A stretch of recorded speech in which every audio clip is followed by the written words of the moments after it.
This is Democracy Now!, democracynow.org, The War and Peace Report. I'm Amy Goodman with Nermeen Sheikh. We turn now to the first Republican presidential debate of the 2024 race. 8 candidates gathered in Milwaukee, Wisconsin for a debate hosted by Fox News. But the Republican frontrunner, Donald Trump, refused to attend, opting to do a sit-down interview with former Fox host Tucker Carlson. Later today, Trump will turn himself in at the Fulton County Jail in Atlanta, Georgia, to face racketeering charges for running a criminal enterprise with 18 co-defendants to overturn the 2020 election in Georgia. 9 of his co-defendants have already turned themselves in, including former New York Mayor Rudy Giuliani and Sidney Powell, who peddled pro-Trump election conspiracy theories. Trump's indictments was one of the main issues, well, one of many issues, I won't say main, raised during the debate, which saw 8 candidates on stage. Florida Governor Ron DeSantis, Trump's former Vice President Mike Pence, former New Jersey Governor Chris Christie, former Arkansas Governor Asa Hutchinson, South Carolina Senator Tim Scott, former UN Ambassador Nikki Haley, also she was the South Carolina governor, the 38-year-old biotech entrepreneur Vivek Ramaswamy, and North Dakota Governor Doug Burgum. The Republican candidates were asked about Trump's indictment during the debate by Fox News moderators Martha McCallum and Bret Baier. We are going to take a brief moment and talk about the elephant not in the room. Former President Trump has been indicted in 4 different states on 91 counts. He will be processed tomorrow in Georgia at the Fulton County Jail for charges relating to the 2020 election loss. You all signed a pledge to support the eventual Republican nominee. If former President Trump is convicted in a court of law, would you still support him as your party's choice? Please raise your hand if you would. 6 of the 8 candidates raised their hand. Just hold on. So just to be clear, Governor Christie, you were kind of late to the game there, but you raised your hand? No, I'm doing this. Look, I'm doing this. And I know you didn't. Whoa. No. What's the Look, here's the bottom line. Someone's got to stop normalizing this conduct. Okay? Now, whether or not you believe that the criminal charges are right or wrong, the conduct is beneath the office of President of the United States.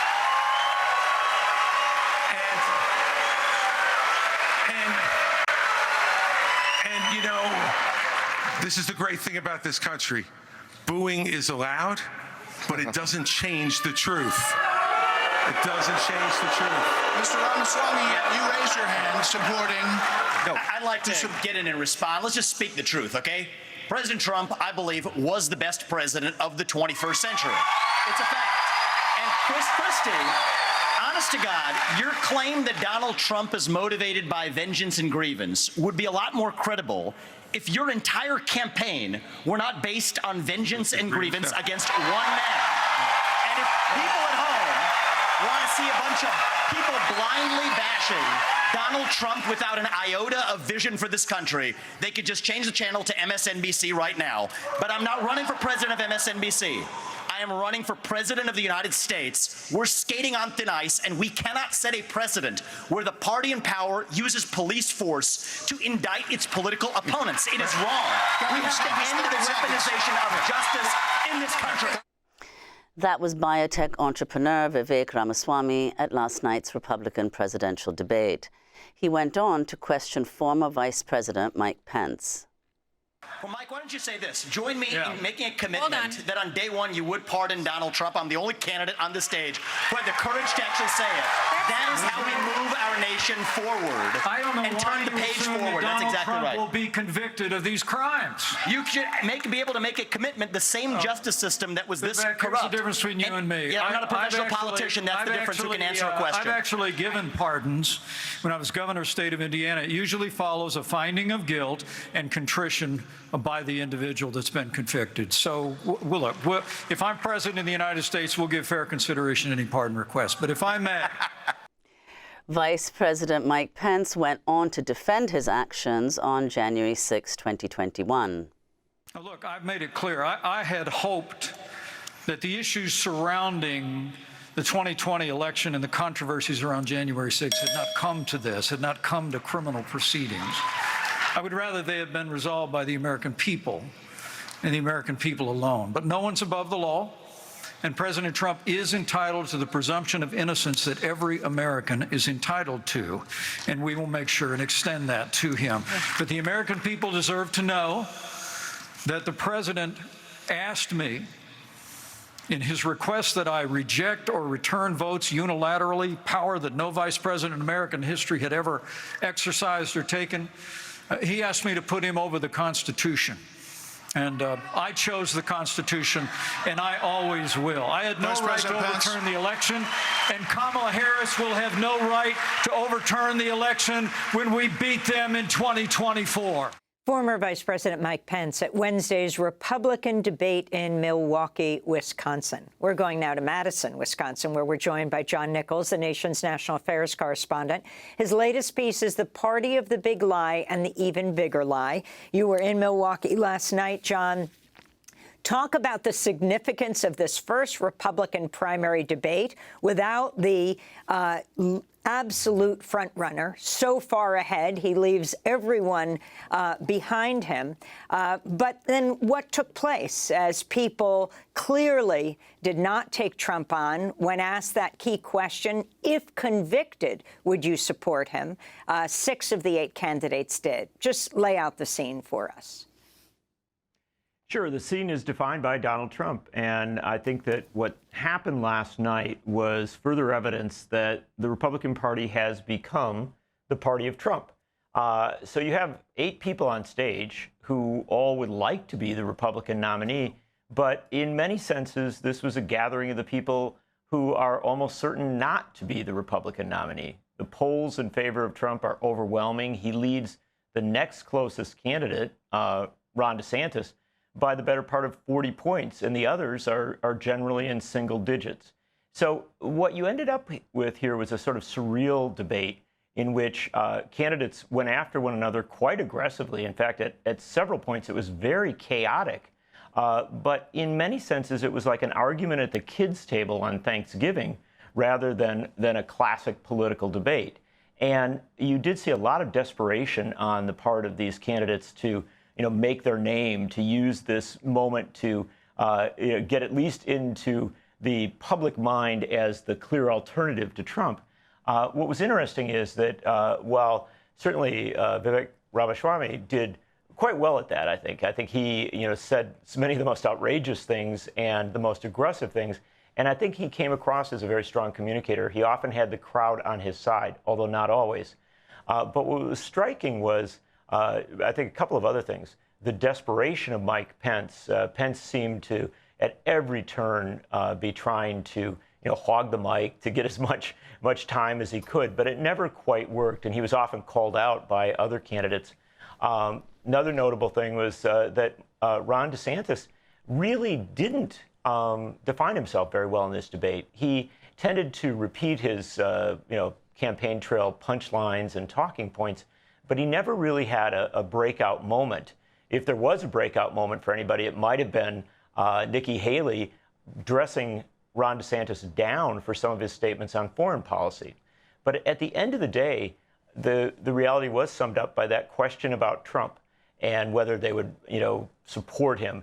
By and large, they said they would. In fact, in some cases, aggressively suggesting they would. And that created the sense here that these candidates are really divided into 2 camps. One, people who appear, in the case of Ramaswamy, as an example, to be trying to be Trump's vice presidential nominee, or at least might be interested in that prospect. And then another camp that seems to be trying to make its name for a post-Trump moment, and that would be especially Christie. I want to go to Asa Hutchinson, and now he is way behind in the polls, the former Arkansas governor, who is not supporting Trump. But he raised a very interesting issue that is being written about extensively by more and more conservative legal scholars. This is Hutchinson.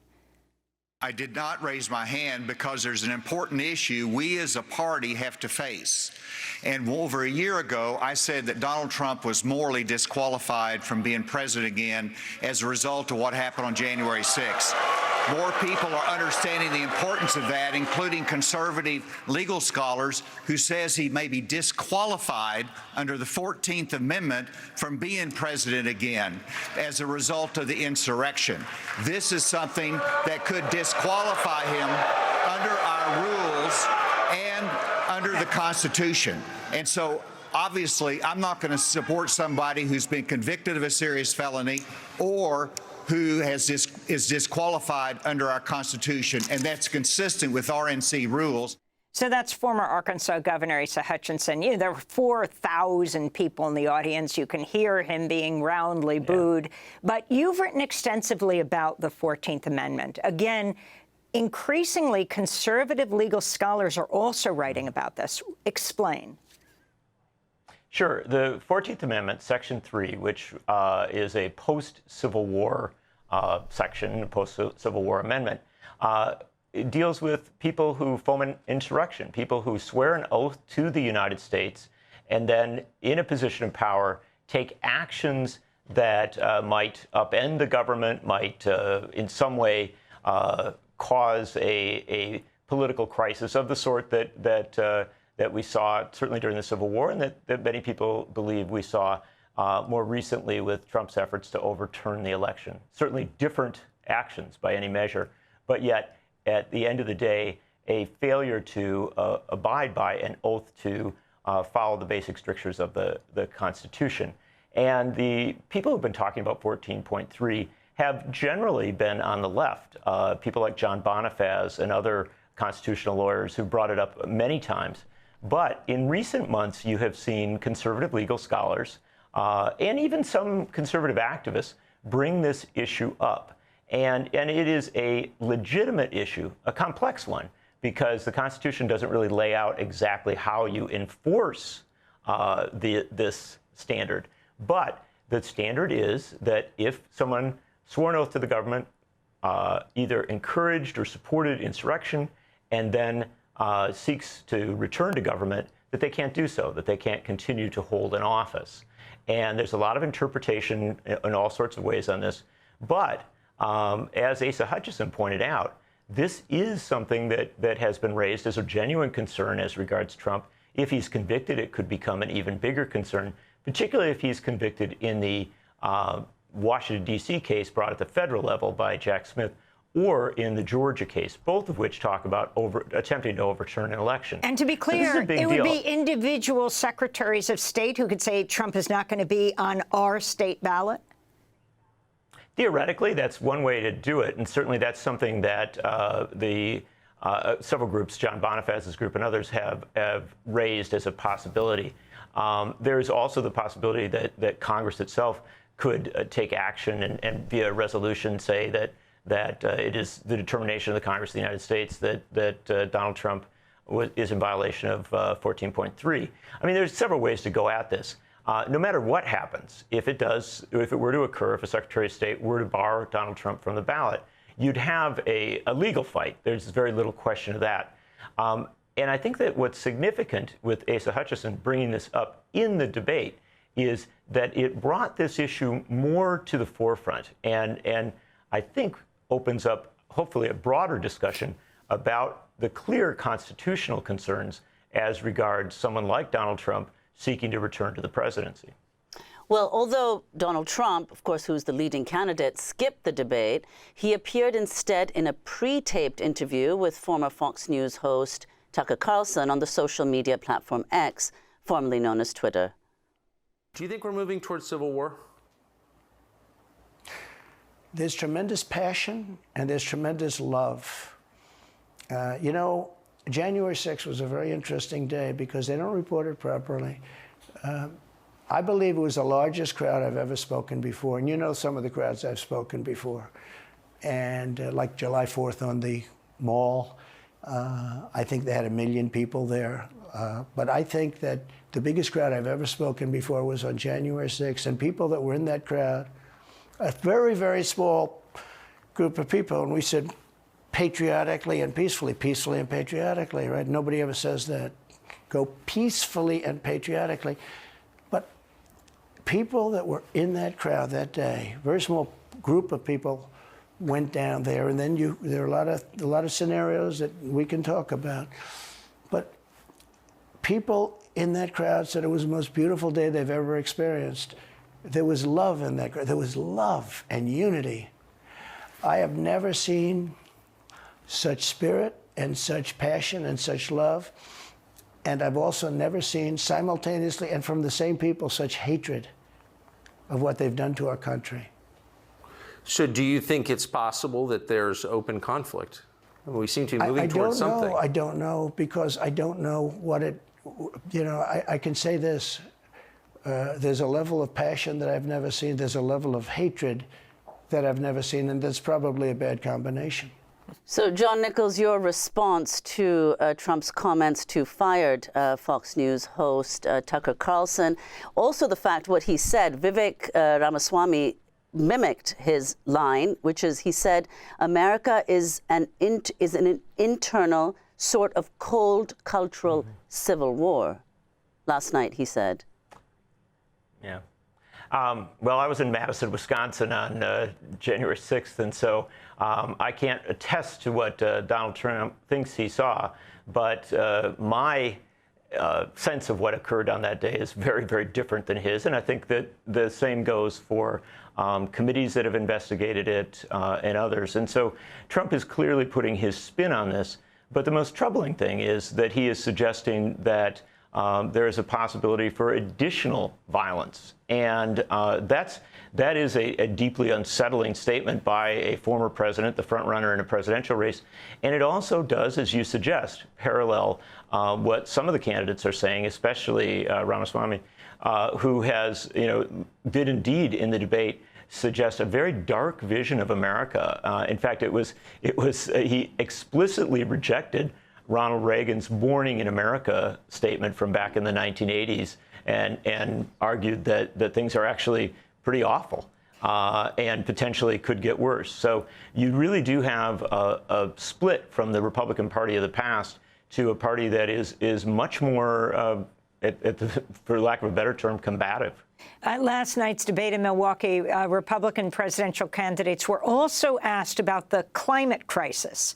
This was on a day when the heat in Milwaukee forced the closing of the Milwaukee schools.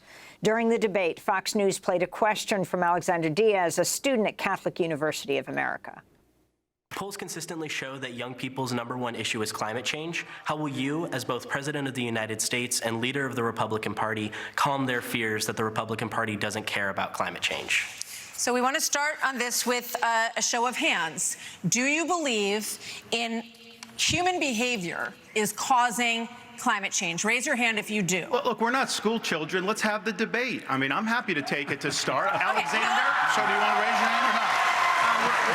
I don't think that's the way to do. So let me just say to Alexander this. First of all, one of the reasons our country's decline is because of the way the corporate media treats Republicans versus Democrats. Biden was on the beach while those people were suffering. He was asked about it. He said, no comment. Are you kidding me? As somebody that's handled disasters in Florida, you got to be activated. You've got to be there. You've got to be present. You've got to be helping people who are doing this. And answer the question? And here's the deal. Yeah, let's just answer the question. So is that a yes? Or is that a yes? Is that a hand raise? You do not. I think it was a hand raise for him, and it's my hands are in my pockets. No, because no, the climate change agenda I didn't is raise a hoax. Let us be honest as Republicans. I'm the only person on the stage who isn't bought and paid for, so I can say this. The climate change agenda is a hoax. The climate change agenda is a hoax, and we have to declare independence for it. And the reality is, the anti-carbon agenda is the wet blanket on our economy. And so the reality is more people are dying of bad climate change policies than they are of actual climate change. Governor Haley, are you bought and paid for? Is down by 98% in the last century. Listen. I've had enough. Wait, hold on. I've had enough. I've had enough already tonight of a guy who sounds like ChatGPT standing up here. That's Chris Christie. The last person in one of these debates, Brett, who stood in the middle of the stage and said, "What's a skinny guy with an odd last name doing up here?" was Barack Obama, and I'm afraid we're dealing with the same type of amateur standing on stage tonight. Come over and give me a hug. Give me a hug just like you did to Obama. The same type of amateur. And you'll help elect me just like you did to Obama, too. Give me that The bear same hug, brother. type of amateur. Hold on. Governor Haley, would you like to respond? Are you So, bought Brett, and paid what for? I would like to say is the fact that I think this is exactly why Margaret Thatcher said, if you want something said, ask a man. If you want something done, ask a woman.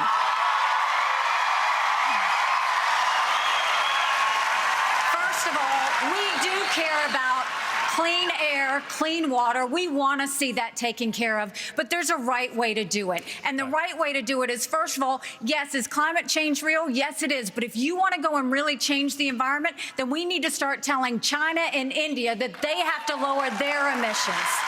That was the former U.S. ambassador to the United Nations, Nikki Haley, who was the South Carolina governor. John Nichols, very quickly before we move on to foreign policy.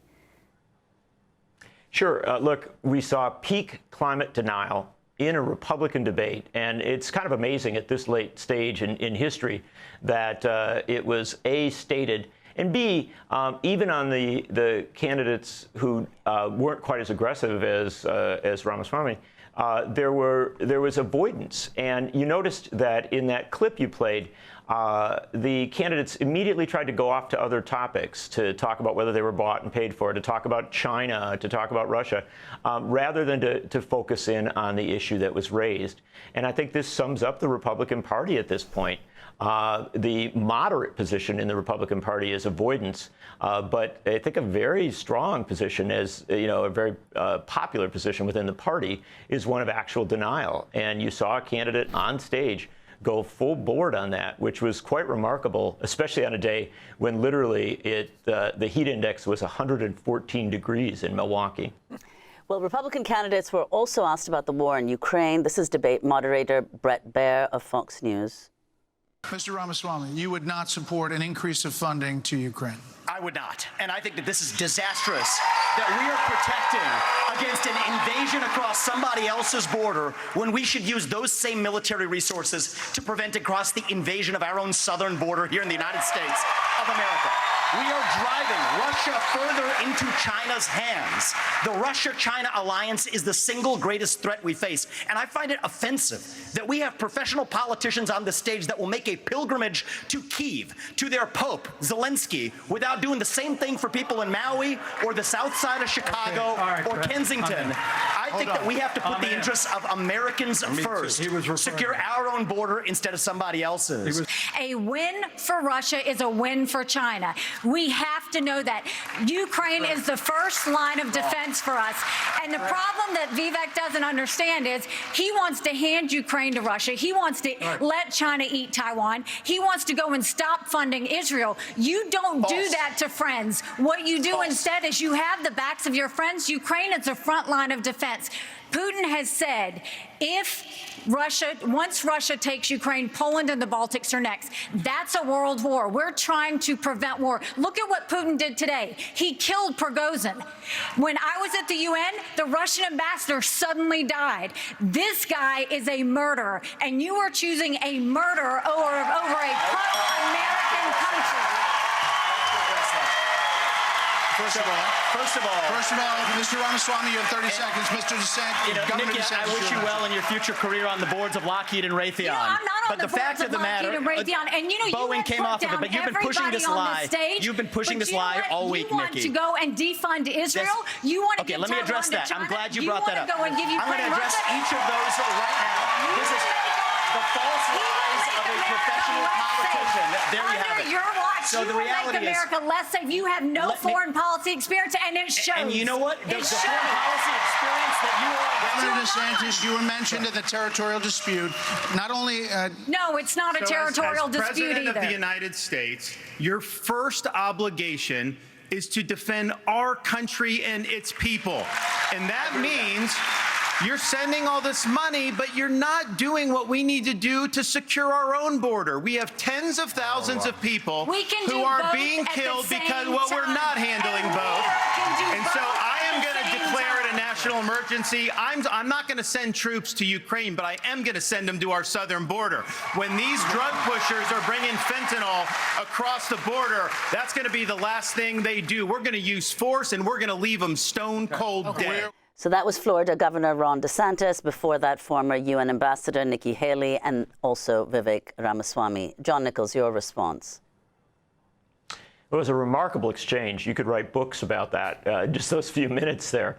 And in doing so, get a pretty good insight to where the Republican Party is. You clearly saw the America First position that Donald Trump obviously articulated in many cases as president, but even taken to greater extremes by Ramaswamy and to a lesser extent by DeSantis. But what was fascinating in that exchange was the extent to which Nikki Haley really emerged as, I think, one of the most effective communicators on the stage and one of the most aggressive communicators. She's nowhere near the others in the polls. She's got a long way to go, but she's clearly doing a better job, frankly, than some of the other candidates who are attempting to distinguish themselves in putting herself out there. And you saw the crowd's reaction to her. But what was fascinating was the extent to which Ramaswamy refused to back down. In fact, he actually, as you noted in that clip, suggested that Haley was really trying out for a place on the board of some defense contractor. It was a very aggressive hit, and one that I think was notable because it gets to, I think, a lot of the deep divisions within the Republican Party about foreign policy. I wish that the moderators had really played this out a little more and given more time to a deeper investigation of this. And I think it's especially notable that DeSantis was desperately trying to get into the discussion, but came in not with particularly deep insights, but just a repetition of talking points about the border. John Nichols, I want to thank you for being with us, the nation's national affairs correspondent. We'll link to your latest piece, The Party of the Big Lie and the Even Bigger Lie. This all on the eve of President Trump turning himself in. That does it for our show. I'm Amy Goodman with Nermeen Sheikh. Thanks for joining us.